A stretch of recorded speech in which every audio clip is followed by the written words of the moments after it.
रात्रि क्लास चल रहा था 13/7/1967। तीसरे पेज के मध्यादि में बात चल रही थी।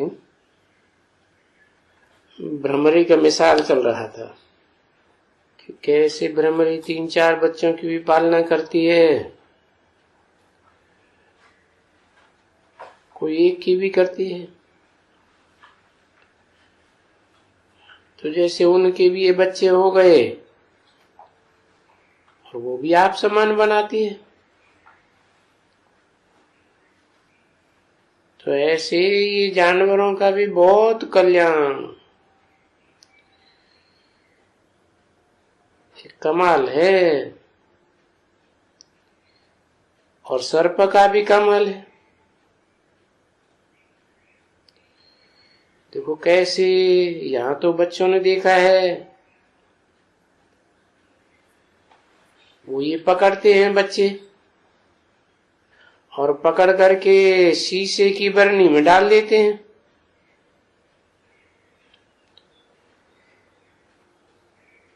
और वो शीशे की बरनी में ही खल छोड़ देते हैं। जो ऐसे कोई कभी कभी कोई ऐसे होते हैं जो खल नहीं छोड़ते हैं,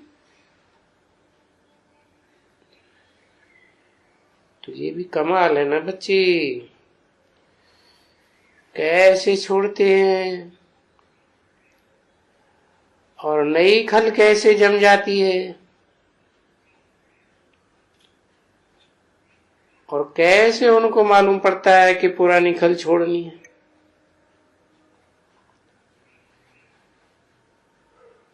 तो ये जो भी मिसाल हैं वो सभी इस समय संगम युग में काम आते हैं तुम बच्चों के लिए, कि तुम बच्चे भी ऐसे ही कर सकते हो। जब जानवर कर सकते हैं तो तुम क्यों नहीं कर सकते? और तुम तो मनुष्य हो, क्या नहीं कर सकते हो?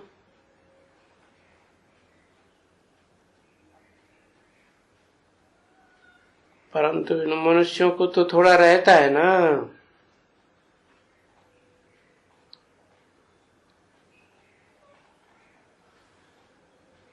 मनुष्यों को तो रहता है। उन जानवरों को तो वो तो जानवर हैं, वो जाने। तो तुम बच्चों को तो थोड़ा शरीर छोड़ना होगा ना, देहभान छोड़ना होगा। तो भी देहभान छोड़ने में थोड़ी हिम्मत चाहिए।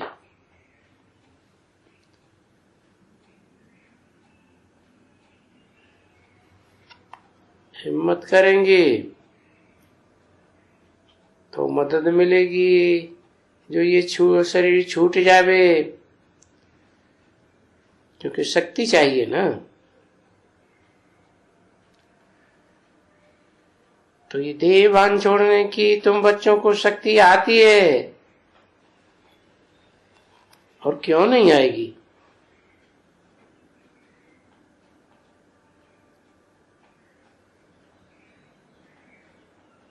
ये हम आए थे, नई खल लेके आए थे, और ये पुरानी होते होते अभी बिल्कुल पुरानी हो गई। तो अभी तो इनको छोड़ना ही है ना। और ये पुरानी खल छोड़ेंगे तो कर्मातीत अवस्था को दिखावेंगे, ये हिम्मत आ जाएगी। पुरुषार्थ करने से आएगी ना।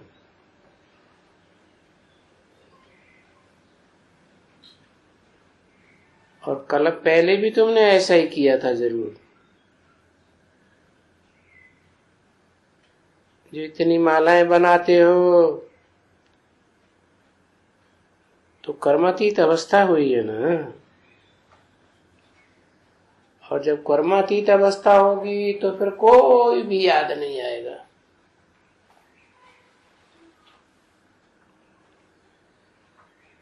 बस अपना बाप याद आते हैं और घर याद आता है, तो देह भूल जाती है, देह के संबंधी भूल जाते हैं, पदार्थ भूल जाते हैं। तो ये देह भान को छोड़ने का बहुत अच्छा बच्चों को पुरुषार्थ करना चाहिए।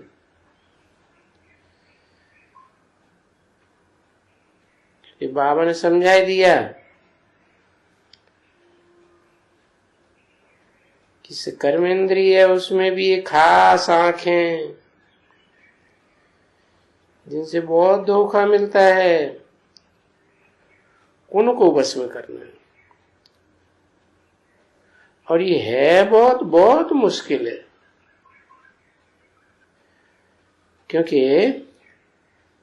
पवित्र बनने की बात में और कोई बात इतनी डिफिकल्ट नहीं है जितनी ये डिफिकल्ट है। बाबा कहते हैं कि काम महाशत्रु है, तो इन पर जीत पाने के लिए प्रतिज्ञा करो, क्योंकि अभी फिर ये अंतिम जन्म है।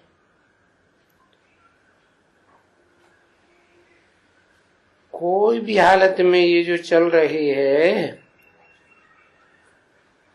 ये जो विकारी होने की रस्म चल रही है ना, वो बंद तो होने की है। कोई भी हालत में माने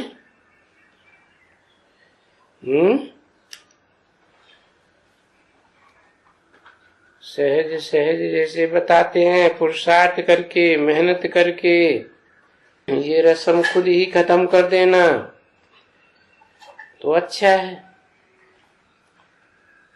नहीं तो फिर सजाएं खानी पड़ेंगी। तभी तो कहते हैं विशेष दुनिया और वाइसलेस दुनिया। तो ये विशेष दुनिया बंद होती है, तो जब बंद होती है तो पुरुषार्थ करके इस एक जन्म में बाकी अपना बाप से ले ले।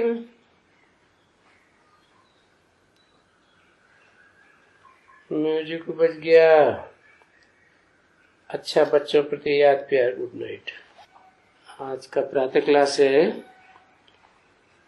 14/7/1967, शुक्रवार को रिकॉर्ड चला है। हमारे तीर्थ न्यारे हैं, यही धरती के तारे हैं। तीर्थ भी न्यारे हैं, और जो तीर्थ हैं, तीर माने किनारा, उत्थ माने स्थान, अर्थात किनारा लगाने वाले स्थान एक किनारे पहुंचाए देंगे। अभी तो बीच मजेदार में पड़े हुए हैं, विषय सागर में सारी दुनिया धोखा गुता खा रही है। तो जो पार लगाने वाले हैं उनकी यादगार हैं ये तीर्थ, जैसे दिखाते हैं ना, 4 बड़े बड़े धाम दिखाते हैं। तो जरूर कोई 4 आत्माएं हैं जिन्होंने एक ठिकाने लगाने का काम किया है। ठिकाने क्या? बुद्धि को ठिकाना लगाने होता है ना। तो बताया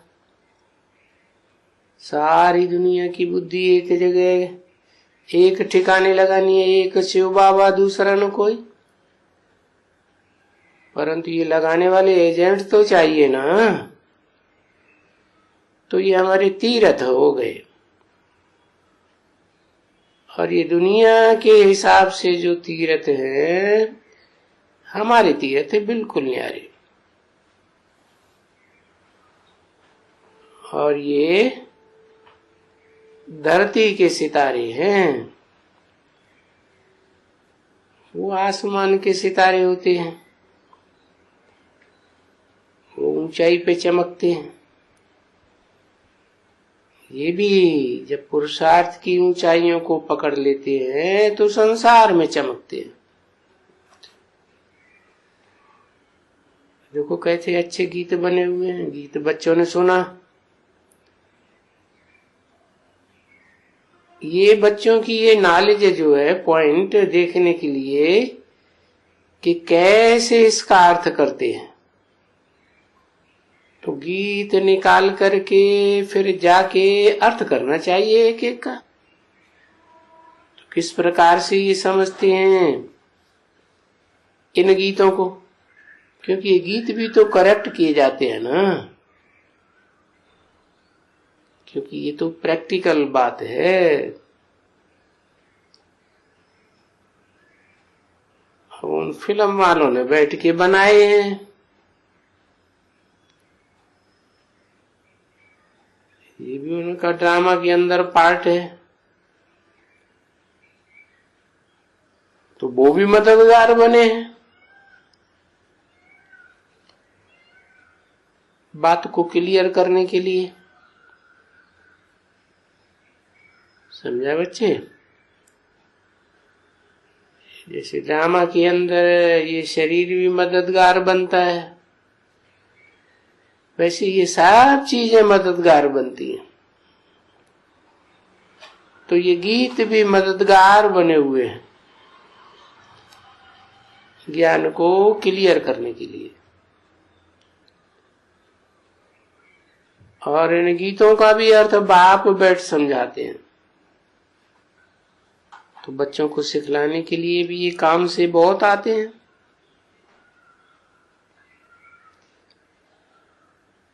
कुछ समय आगे ये बाप अर्थ नहीं करते थे, एक हफ्ता भर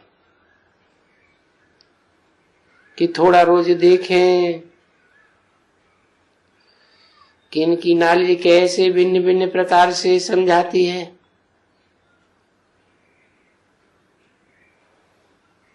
तो कोई को कहना चाहिए कि इस गीत का अर्थ करो। तो बैठ करके अर्थ करते थे। एक बच्चे ने अर्थ किया, फिर दूसरे ने किया, तीसरे ने किया, फिर चौथे ने किया। तो जो भी अच्छे अच्छे रिकॉर्ड्स हैं, ऐसे ऐसे अच्छे अच्छे, वो रख करके भी सेंटर्स में सिखलाना चाहिए कि भाई इसका अर्थ करो। तुम इसका अर्थ कर सकते हो तो करो। तो फिर उन सब का मुख खुले और देखें कौन एक्यूरेट अर्थ करते हैं और किसको समझ में आती है बात। बाबा ने समझाया। कई कई गीत इसमें ऐसे अच्छे हैं जो कभी कोई बेचारा बैठे हैं, कोई फिकरात में बैठे हैं, कोई क्या हुआ है कुछ, तो ये गीत बहुत मदद करते हैं। गीतों को सुनने से ही खुशी आ जाती है।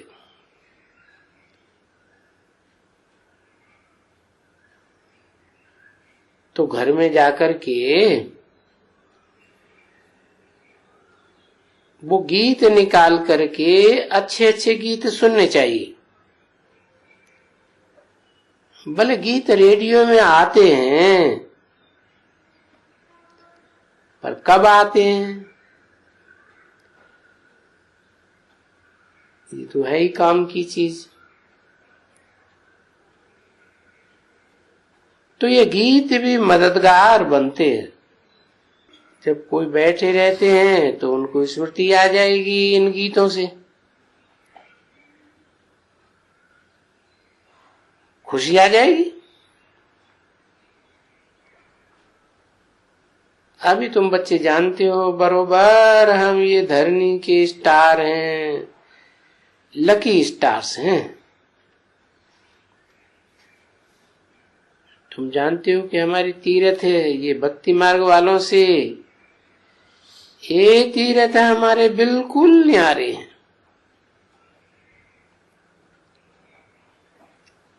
है?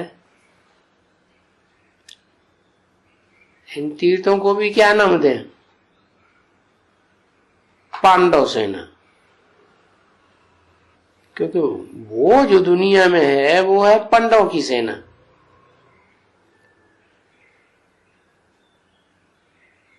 जब इकट्ठी होती है, तीर्थ होते हैं ना,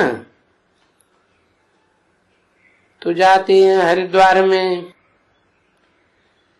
कितने पंडे हैं या तीर्थों पर जाते हैं तो हर एक ग्रुप का अपना अपना पंडा। क्या टैली करो ज्ञान से है? यहां भी हर ग्रुप का पंडा अलग अलग है कि एक ही है? पंडों के नाम बताओ। अच्छा, बड़े बड़े पंडों के नाम बता दो। अरे थोड़ा सा बताओ, पता लग जाएगा। हाँ हाँ, ये बहुत याद आया। इब्राहिम और और बस एक ही, वो भी हाँ।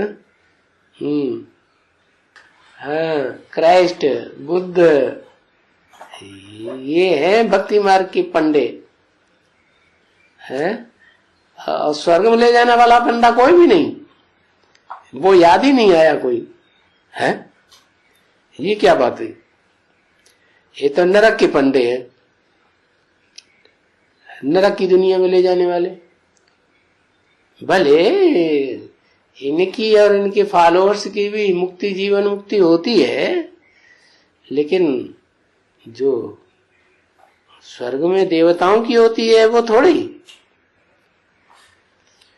तो हर ग्रुप का अपना अपना पंडा, छोटा ग्रुप हो बड़ा ग्रुप हो, शिव बाबा है सबसे बड़ा पंडा, सारी दुनिया का पंडा। तो वो ले जाते हैं उनको, हैं कौन? ये सारे पंडे ऊपर में कहां भी ले जाते हैं।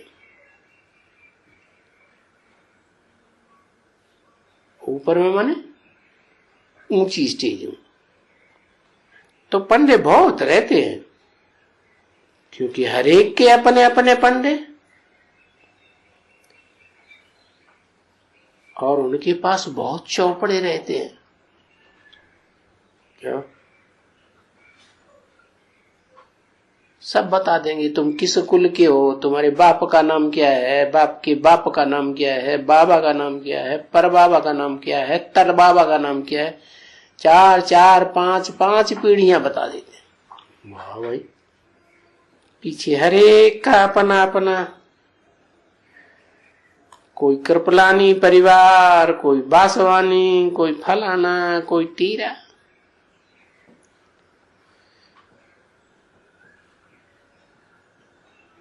तो वो अपने पंडे को ही लेंगे, क्या दूसरा पंडा नहीं लेंगे।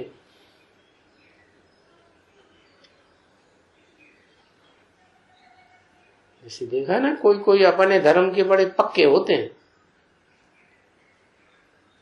अपने कुल का ही पंडा लेंगे। तो समझो कि तीर्थों में जाते होंगे, कितने पंडे जाते होंगे।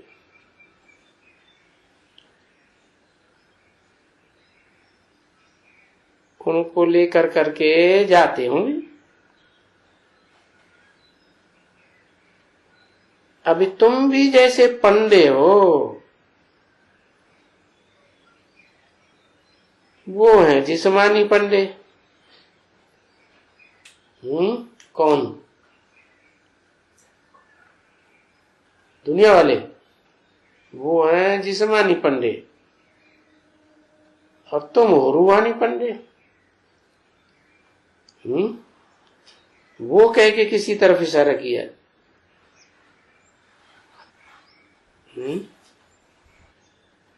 तुम रूहानी पंडे हो और वो हैं जिस्मानी पंडे, तो जिस्मानी पंडे कह के किस तरफ इशारा किया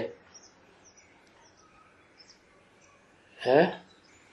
अरे इतनी बात है, दुनिया वालों की तरफ तो इशारा किया ना है? हाँ, और ब्राह्मणों की दुनिया में नहीं है वो जिस्मानी पंडे है, ब्रह्मा बाबा है पंडे। ब्राह्मणों की दुनिया में जिस्मों की तीर्थ यात्रा कराते हैं कि रूहानी यात्रा कराते हैं? तुम्हारा तो नाम ही है पांडव सेना, पंडा की सेना। पंडा माने रास्ता बताने वाला। बड़े से बड़ा पंडा है तुम्हारा शिव बाबा, उसके तुम हो बच्चे, तो पंडा के बच्चे पांडव, जैसे ब्रह्मा के बच्चे ब्राह्मण।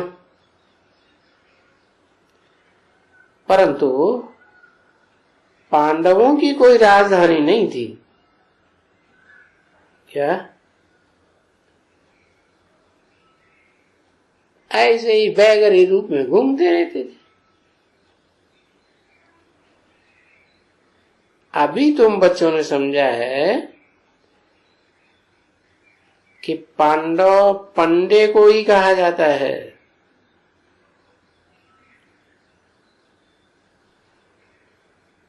पंडे के बच्चे पंडे,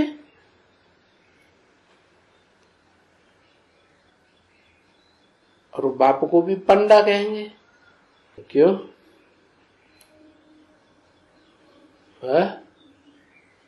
बाप को पंडा कहेंगे क्यों? वो तो बड़े से बड़ा पंडा है और रास्ता बताने वाला है। सबसे बड़ा रास्ता बताने वाला तो वो ही हुआ। तो ज्यादा होशियार होते हैं तो उनको बड़ा पंडा कहते हैं, कहते हैं ना पंडित जी महाराज, तो बेहद का पंडा है। क्योंकि गाइड को भी तो पंडा कहेंगे ना। तो पंडे ले जाते हैं फलानी फलानिया, उनको मालूम रहता है, सब तीर्थों का उनको पता रहता है। तो वो पंडा, वो गाइड, उसको गाइड भी कहा जाता है ना इंग्लिश में, तो वो ले जाते हैं भाई फलाने फलाने तीर्थ उनको मालूम है।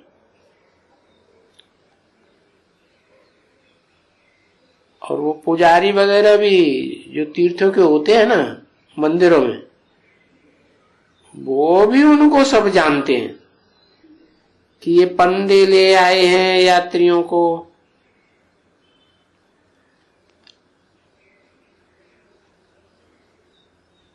कहां से टेली करके बता रहे हैं है?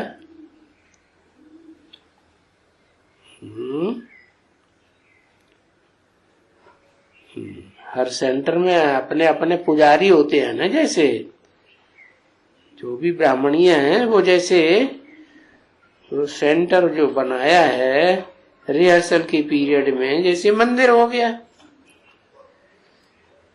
तो जो पार्टी ले आते हैं तो उनको जानते तो हैं। बड़ा मंदिर में ले आवेंगे माउंट आबू में, तो वहां का जो बड़ा पुजारी होगा उसको भी पता होगा यहाँ ये पंडे बन के आए हैं। तो तुम फिर होते हैं, वो तो आधा कल्प भक्ति मार्ग में होते हैं,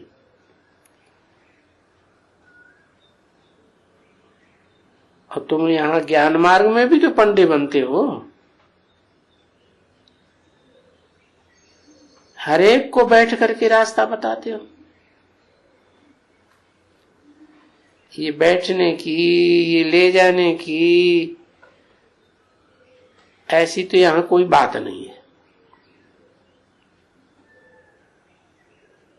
यहां घर में बैठे बैठे तुम इनको रास्ता बताते हो, तो तुम रास्ता जिसको बताते हो वो पंडा बन जाते हैं, वो भी पंडा। क्योंकि एक दो को बच्चों को ये रास्ता बताना है। क्या रास्ता? मनमना भव, ये डेस्टिनेशन, ये देखो मंजिल है। कौन सी मंजिल है? कहां पहुंचना है? परम धाम। तो देखो अभी तुम बैठे हो, तुमने तीर्थ बहुत किया है, भक्ति मार्ग में किए हैं ना बच्चों ने बहुत तीर्थ, तो उनकी बुद्धि में है कि कैसे तीर्थ यात्रा में ले जाते हैं। और जिन्होंने तीर्थ नहीं किया है उनकी बुद्धि में नहीं है कि बद्रीनाथ कैसे जाना होता है, अमरनाथ कैसे जाना होता है, या श्रीनाथ जगन्नाथ कैसे जाना होता है। बाबा ने तो चारों धाम गिनाई दिए। कौन कौन से धाम बताए? बद्रीनाथ, अमरनाथ, और पूर्व में जगन्नाथ, और पश्चिम में श्रीनाथ। सबसे उत्तर में कौन सा? अमरनाथ। तो जो जो बच्चे करके आए हैं उनको तो वो भक्ति मार्ग की यात्राएं स्मृति में आवेंगी ना। भाई हम ये यात्राएं करके आए हैं, कैसे वहां जाना होता है, कहाँ है, किस तरफ में है, तो मालूम है ना बच्चों को। 14/7/67 की प्रातः क्लास का दूसरा पेज। तो जो तीर्थ कर करके आए हैं और जो पंडे हैं वो दोनों ही जानते हैं कि तीर्थ कैसे हैं, कहाँ जाना है, कैसे जाना होता है, क्या रास्ता है। अच्छा वो तो हुए जिस्मानी पंडे, और तुम हो रूहानी पंडे। तो ये रूहानी यात्रा और तो दुनिया में कोई ने ऐसे तीर्थ किए नहीं है, क्योंकि उस दुनिया में तो जो उस तरफ में है वो तो कलयुग में है, और तुम तो संगम युग में आ गए। वंडरफुल बात तो ये है कि तुम अपन को भूलो मत। क्या कि हम संगम युगी हैं, हम कलयुगी तीर्थ यात्रु नहीं हैं। हमारे पंडे भी संगम युगी हैं। संगम काहे का संगम? दो युगों का संगम है, पुरानी दुनिया और नई दुनिया का संगम है, कलयुग और सतयुग का संगम है। तो पुरुषोत्तम संगम युगी हैं। तो तुम बच्चों को एक ही है बरोबर कि हम हैं पंडे मुक्ति धाम के। ऐसे नहीं है कि तुम कोई पंडे उसके स्वर्ग के हैं। किसके स्वर्ग के हैं? किसके स्वर्ग के? तुम उसके कह के अलग कर दिया उसको। वो स्वर्ग में ले जाने वाला। तुम वहां के पंडे नहीं हो, नहीं।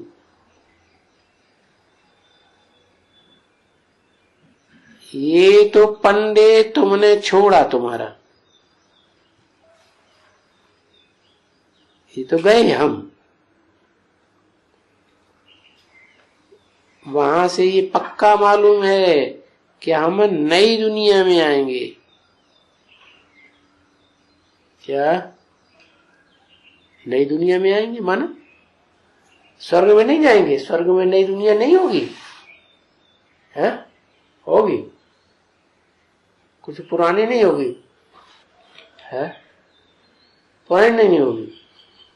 अरे अगर पुरानी नहीं होगी तो उसके क्यों कह दिया? है? बताए ना, ऐसे नहीं है कि तुम कोई पंडे उसके स्वर्ग के हैं, हैं? तुम स्वर्ग के पंडे हो या बैकुंठ के पंडे हो? ब्रह्मलोक के पंडे हो, परम ब्रह्म के पंडे हो या सामान्य पंडे हो? तुम तो जानते हो कि हम वहां जाते हैं जहां से हम नई दुनिया में लौटेंगे।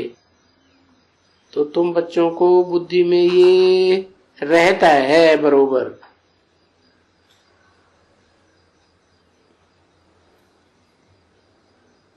क्योंकि नई दुनिया भी रहती है? क्या? कहाँ रहती है? नई दुनिया भी रहती है, कहाँ रहती है? भविष्य में नहीं, इसी दुनिया में कि हम आ करके फिर ये हमारा अहम ऑब्जेक्ट है ना, ये क्या? ये लक्ष्मी नारायण। कौन सी लक्ष्मी नारायण? ये जो रोशनी में खड़े हुए हैं, और जो सत्युग में लक्ष्मी नारायण होंगे वो रोशनी में नहीं होंगे? नहीं। तो नई दुनिया भी रहती है, पुरानी दुनिया भी रहती है। क्या दोनों इकट्ठी कैसे रहेंगी? रह सकती है क्या? है? जैसे यज्ञ की याद में बताते हैं ना, क्या बताते हैं? कि नरक की दुनिया के भी स्वर्ग का मॉडल तैयार किया। वो तो मॉडल था, अभी क्या होना है? अभी प्रैक्टिकल में नरक की दुनिया के बीच बैकुंठ तैयार होने वाला है कि हम आ करके फिर से इस बैकुंठ में जाएंगे। हमारा अहम ऑब्जेक्ट है, तो यहीं आकर के मिलेगा। तो जब ये तुम बच्चे बैठे हो, बैठे हुए रहते हो, तो गोया तुम नंबरवार पुरुषार्थ अनुसार पंडे हो। पुरानी दुनिया से नई दुनिया में ले जाने वाले। वो दुनिया में तो स्वर्ग की बातें बताते हैं। क्या? तो तीर्थ यात्रा पर हमारे साथ चलेंगे तो स्वर्ग में जाते तो कोई है नहीं। तो पंडे भी किस्म किस्म के होते हैं, अनेक प्रकार के होते हैं। कोई अच्छे होते हैं, कोई छीछी भी होते हैं। कोई तो तुमको वो रास्ता बता देंगे,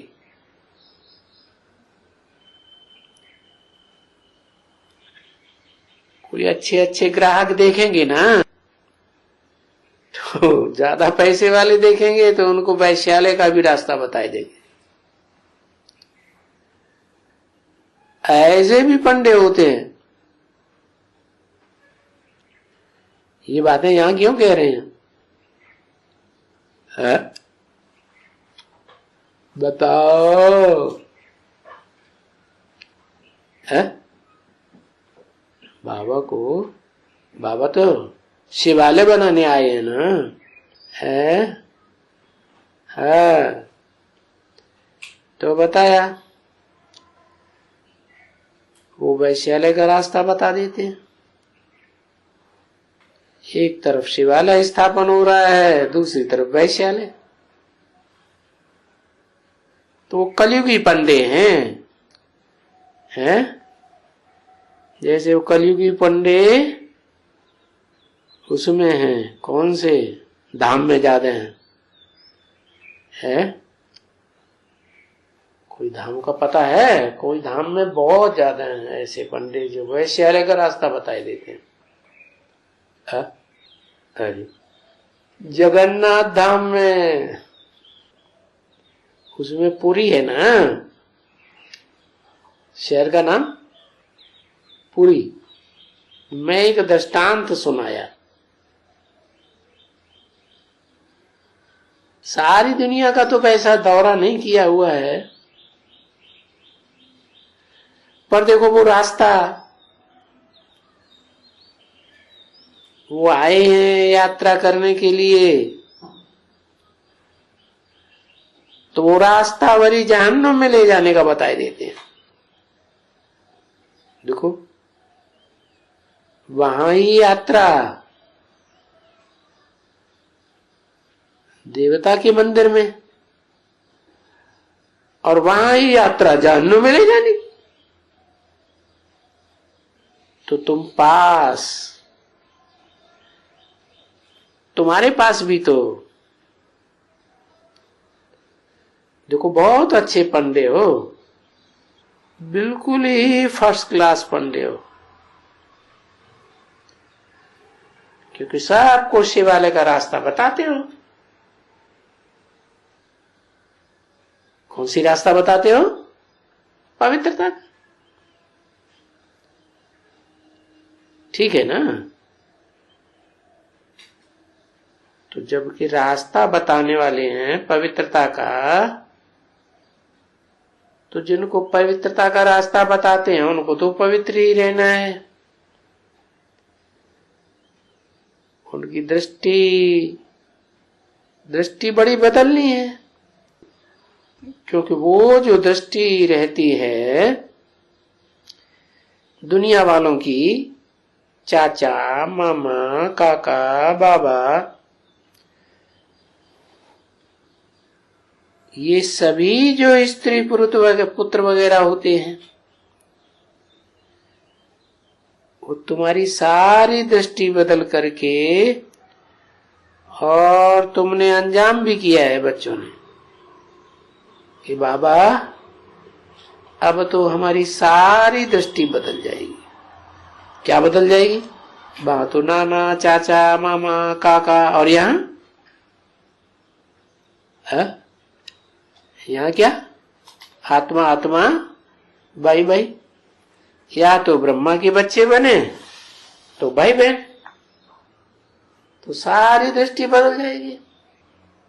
तो हम ये फिर चाचा बाबा काका, ये चाचा बाचा बागा, ये सब इनको याद न करके हम तो बाबा आपको ही याद करेंगे।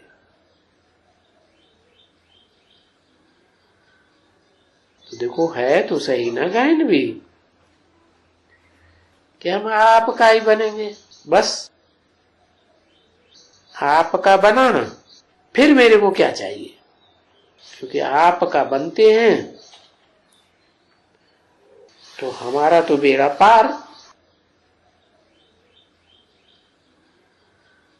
है। इसका बनते हैं शिव बाबा का। बेड़ा क्या किसे कहते हैं? जहाज। तो किसका बनते हैं तो बेड़ा पार। भक्ति मार्ग में कहते हैं ना, शंकर चाप जहाज यही चढ़े उतर पार नर। क्या वो बड़े बड़े जहाज होते हैं ना पानी के, तो उनमें कोई कोई होते हैं अपनी छोटी छोटी नवैया भी ले जाते हैं,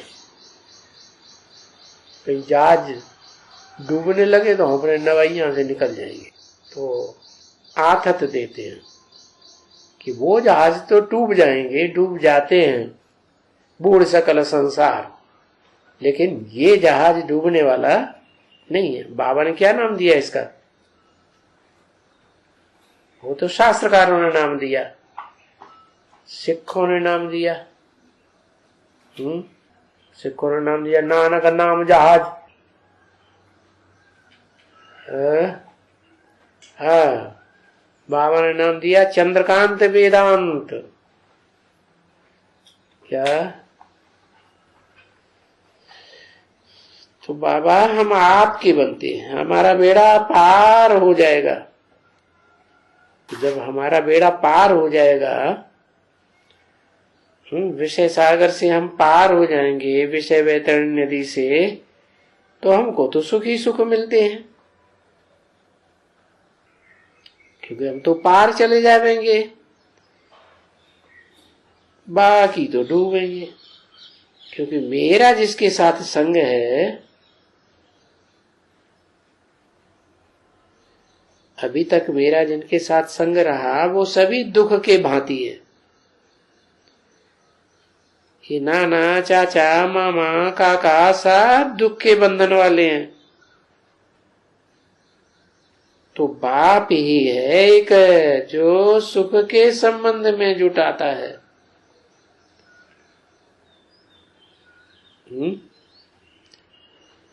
क्या मतलब है? ऐसी कौन सी दुनिया जहां सुख का संबंध ही होता है, दुख का संबंध नहीं होता है? बाप जो दुनिया बनाते हैं वो नई दुनिया में ये चाचा मामा काका ताका होंगे ही नहीं। ऐसा संबंध जुटाता है जहां अथाह सुख है।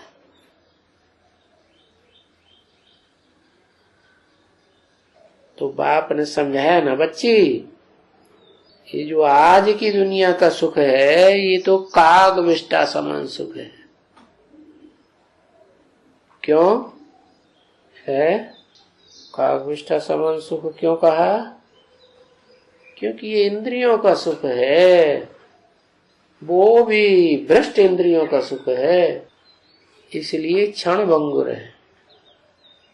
ज्यादा शक्तिशाली इंद्रियां कौन सी होती है? ज्ञान इंद्रियां। तो उनका सुख सदा काल का है, सदा काल का न भी कहें, लेकिन औरों के मुकाबले जास्ती तो है ही। लेकिन तुमको जो सुख मिलता है वो अतीन्द्रिय सुख मिलता है, और जो अतीन्द्रिय सुख लेने वाली आत्माएं हैं वो तो जन्म जन्मांतर सुखी रहती है। बोला है कोई कोई बच्चे तो ऐसे पुरुषार्थी हैं जो 82-83 जन्म तक भी सुख में ही रहेंगे। क्या उनको दुख महसूस, दुख की दुनिया महसूस नहीं होगी? तो बाकी दुनिया का तो कागविष्ठा समान सुख होगा। कागविष्ठा क्यों कहते हैं? इसलिए कहते हैं कि मनुष्य जो कुछ भी खाता है, भोगता है, और जो बचा हुआ कचरा निकलता है तो उस कचड़े को कौवा खाता है, और कौवा जो खाता है उसमें से जो कचरा निकला तो जो बचा खुचा है उसे कहते हैं कागविष्ठा समान। तो कौवे की विष्ठा हो गई ना है। तो स्वर्ग की दुनिया के जो तुम्हारे सुख हैं वो तो नरक की दुनिया में आ गए।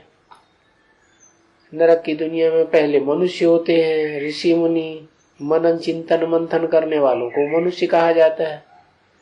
तो वो ऋषि मुनि मनुष्य थे। फिर द्वापर युग की दुनिया के बाद फिर ये आ गया कलयुग, और इस कलयुग में भी अंत में फिर ये कौओं का राज्य आता है। क्या बहुत काव काव करते हैं, और ये जो बचा खुचा है ना ऋषि मुनियों का बचा हुआ श्रेष्ठ सुख जो उन्होंने भोगा था, स्वर्ग में भी भोगा ऋषि मुनियों ने, फिर ऐसे मनुष्य सृष्टि में भी मनुष्यों ने सुख भोगा द्वापर में, फिर जो बचा खुचा है वो कलयुग में आ गया। तो कलयुग में ये कौओं की गवर्नमेंट निकलती है।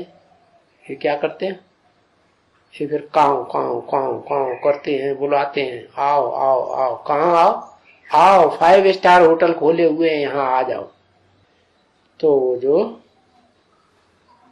इन कौओं का खाया हुआ जो क्या नाम 5 स्टार होटलों में बचता है वो फिर लोग खाते रहते हैं। क्या बचता है, जो 5 स्टार खोलेंगे वो तो पहले अपना सुख लेंगे ना, है अच्छा अच्छा माल अपना खा जाएंगे, फिर जो बचा हुआ है वो कचरा पब्लिक खाती रहती है। तो उसको कहा कागविष्ठा समान। तो जो है ही कागविष्ठा समान दुख, तो सब दुख ही दुख है। और वहां नई दुनिया में जो बाप बनाते हैं वहां सुख ही सुख है। तो ये सुख याद करना पड़ेगा बच्चे। क्या वो नई दुनिया का सुख याद करेंगे, फ्रेश माल मिलेगा तो तुम्हारी अवस्था अच्छी बनेगी।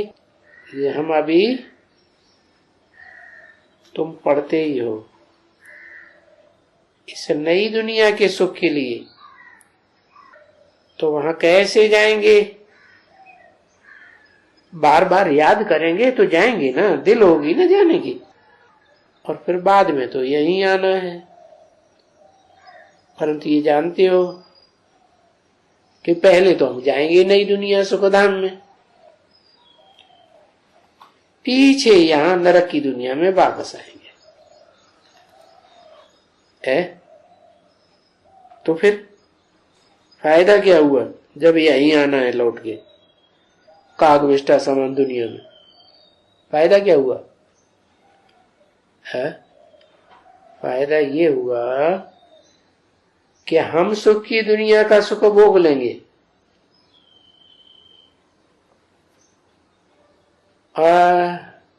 फिर द्वापर की दुनिया में ऋषि मुनि बन करके भोगेंगे। फिर अभी जब अंत में बाप आते हैं तो हमको जल्दी से उस कागविष्ठा समान दुनिया से वैराग आ जाएगा। भले पीछे आएंगे लेकिन हम वैरागी उस दुनिया के दुख धाम के पहले बन जाएंगे। तो फायदा हुआ नुकसान हुआ? फायदा हुआ ना। पहले वापस तो जरूर जाएंगे ना, क्योंकि घर में तो जरूर जाएंगे। और यहां आना ही वाया शांति धाम आना होगा ना। तो वाया शांति धाम कहाँ आएंगे? हम जाएंगे सुख धाम में। और ये दुनिया तो है दुख धाम। तो ये यात्रा है क्या, कौन सी है? याद बल की यात्रा है। हमको शांति धाम को भी याद करना है, क्योंकि वहां से होकर के जाएंगे। और बाप को भी याद करना होता है, घर को भी याद करना है, बाप को भी याद करना है, सुखधाम को भी याद करना है। तो ये समझते हो ना बच्चे कि तुम्हारे बिगर इस ज्ञान को कोई भी नहीं जानते हैं। और फिर तुम घड़ी घड़ी भूल भी जाते हो। ऐसी अच्छी अच्छी बातें तो भूलनी नहीं चाहिए ना। और बाप के साथ, साधन के साथ तो बड़ी ऑनेस्टी चाहिए। ऐसे नहीं समझना कि सुप्रीम सोल बाप कोई देखते नहीं है, उनको आंखें नहीं है। तो बाप कहते हैं बच्ची मैं कोई के अंदर को नहीं जानता हूं,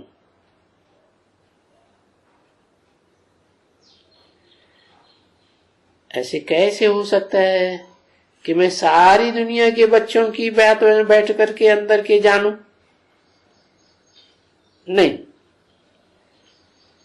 हाँ, जैसा जैसा तुम एक्ट करते हो तैसा तैसा बाबा तुमको आफरीन देते और फिर समझाते रहते हैं, पुरुषार्थ कराते रहते हैं।